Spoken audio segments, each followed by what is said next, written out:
Hi ಎಲ್ಲರಿಗೂ ನಮಸ್ಕಾರ. Welcome to R S cooking YouTube channel. ಇವತ್ತಿನ ಒಂದು ಸ್ಪೆಷಲ್ ಆಗಿರುವಂತಹ ಬೇಳೆ ಇಲ್ಲದೆ ನುಗ್ಗೆಕಾಯಿ ಸಾಂಬಾರನ್ನ ತುಂಬಾ ಅದ್ಭುತವಾಗಿ ರುಚಿಯಾಗಿ ಬರುವಂಥ ಸಾಂಬಾರನ್ನ ಹೇಗೆ ಮಾಡೋದು ಅಂತ ಸಿಂಪಲ್ಲಾಗಿ ತೋರಿಸ್ಕೊಟ್ಟಿದ್ದೀನಿ. ಬನ್ನಿ, ಒಂದು ಪ್ಯಾನ್ನ ಇಟ್ಕೊಂಡು ಅದಕ್ಕೆ 4ರಿಂದ 5 ಸ್ಪೂನ್ ಆಗುವಷ್ಟು ಎಣ್ಣೆನ ಹಾಕ್ಕೊಳ್ಳಿ.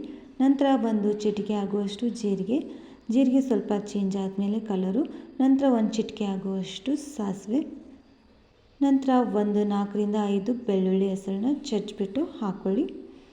ಆಮೇಲೆ 5ರಿಂದ 6 ಕರಿಬೇವಿನ ಎಲೆ, ಅದನ್ನು ಕೂಡ ಸ್ವಲ್ಪ ಎಣ್ಣೆಯಲ್ಲಿ ಫ್ರೈ ಮಾಡ್ಕೊಳ್ಳಿ.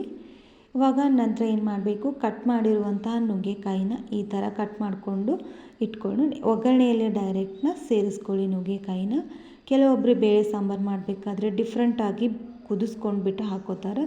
ಸೊ ನಾನು ಹಾಗೆ ಮಾಡ್ತಾಯಿಲ್ಲ, ಡೈರೆಕ್ಟಾಗಿ ಒಗ್ಗರಣೆಯಲ್ಲಿ ತೊಳ್ಕೊಂಡ್ಬಿಟ್ಟು ಹಾಕ್ಕೊಳ್ಳಿ. ಈ ಥರ ಕಟ್ ಮಾಡಿ ಒಗ್ಗರಣೆಯಲ್ಲಿ ಹಾಕ್ಕೊಂಡು ಒಂದು 2 ನಿಮಿಷ ಅಥವಾ 3 ನಿಮಿಷದವರೆಗೂ ಇದೇ ಥರ ಲೋ ಫ್ಲೇಮಲ್ಲೇ ಇಟ್ಕೊಂಡು ಒಗ್ಗರಣೆಯಲ್ಲೇ ಮಿಕ್ಸ್ ಮಾಡ್ಕೋತಾ ಇರಿ.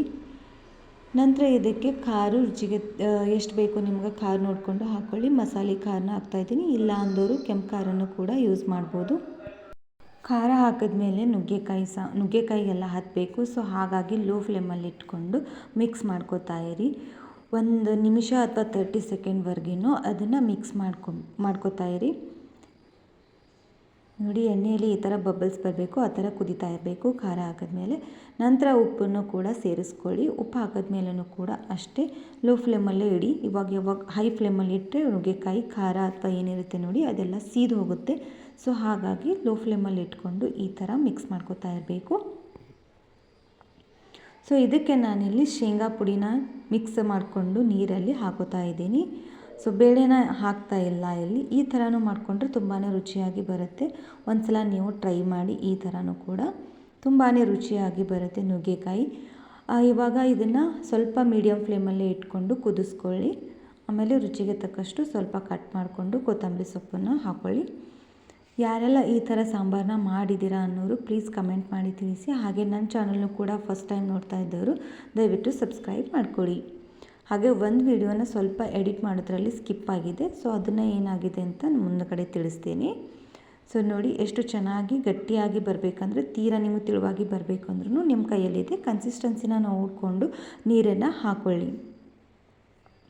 ಗಟ್ಟಿ ಬೇಕಂದರೆ ಮಾಡ್ಕೊಳ್ಳಿ, ಸ್ವಲ್ಪ ಗ್ರೇವಿ ಟೈಪ್ ಬೇಕಂದರೆ. ಇಲ್ಲ ಅನ್ನೋರು ಏನು ಮಾಡ್ಕೊಳ್ಳಿ, ಸಾಂಬಾರು ಟೈಪು ಬೇಕು ಅನ್ನೋರು ಸ್ವಲ್ಪ ನೀರು ಹಾಕ್ಕೊಂಡು ಆ್ಯಡ್ ಮಾಡ್ಕೊಳ್ಳಿ. ಇದಕ್ಕೆ ನಾನು ಸ್ಕಿಪ್ ಮಾಡಿರೋದು ಟೊಮೆಟೊ ಸ್ವಲ್ಪ ನಾನು ಇವಾಗ ಲಾಸ್ಟಲ್ಲಿ ಕಟ್ ಮಾಡಿ ಹಾಕ್ಕೊಂಡಿದ್ದೀನಿ. ಗೊತ್ತಾಗಿರಬೇಕು ನಿಮಗೆ ಟೊಮೆಟೊ ಹಾಕಿಲ್ಲ ಅಂತ. ಸೊ ಡೈರೆಕ್ಟಾಗಿ ಒಗ್ಗರಣೆಯಲ್ಲೇ ಟೊಮೆಟೊನ ಆ್ಯಡ್ ಮಾಡ್ಕೊಳ್ಳಿ. ಅಂದರೆ ಖಾರ ಹಾಕೋಕ್ಕಿಂತ ಉಪ್ಪು ಹಾಕೋಕ್ಕಿಂತ ಮುಂಚೆನೇ ನೀವು ಟೊಮೆಟೊನ ಆ್ಯಡ್ ಮಾಡ್ಕೋಬೇಕಾಗತ್ತೆ. ಸೊ ಇವಾಗ ಒಂದು 2ರಿಂದ 3 ನಿಮಿಷದವರೆಗೂ ಹೈ ಫ್ಲೇಮಲ್ಲಿ ಇಟ್ಕೊಂಡು ಕುದಿಸ್ಕೋಬೇಕಾಗತ್ತೆ. ಯಾಕೆಂದರೆ ನುಗ್ಗೆಕಾಯಿ ಕುದಿಬೇಕು, ಅದರಲ್ಲಿರುವಂತಹ ರಸನ ಎಲ್ಲ ಒಗ್ಗರಣೆ ಸಾಂಬಾರಲ್ಲಿ ಬಿಡಬೇಕು. ಅಂದರೆ ಈ ಥರ ಒಂದು 4ರಿಂದ 5 ನಿಮಿಷದವರೆಗೂ ಹೈ ಫ್ಲೇಮಲ್ಲಿ ಇಟ್ಕೊಂಡು ಕುದಿಸ್ಕೊಳ್ಳಿ. Thank you for watching and keep supporting. Bye see you in next video.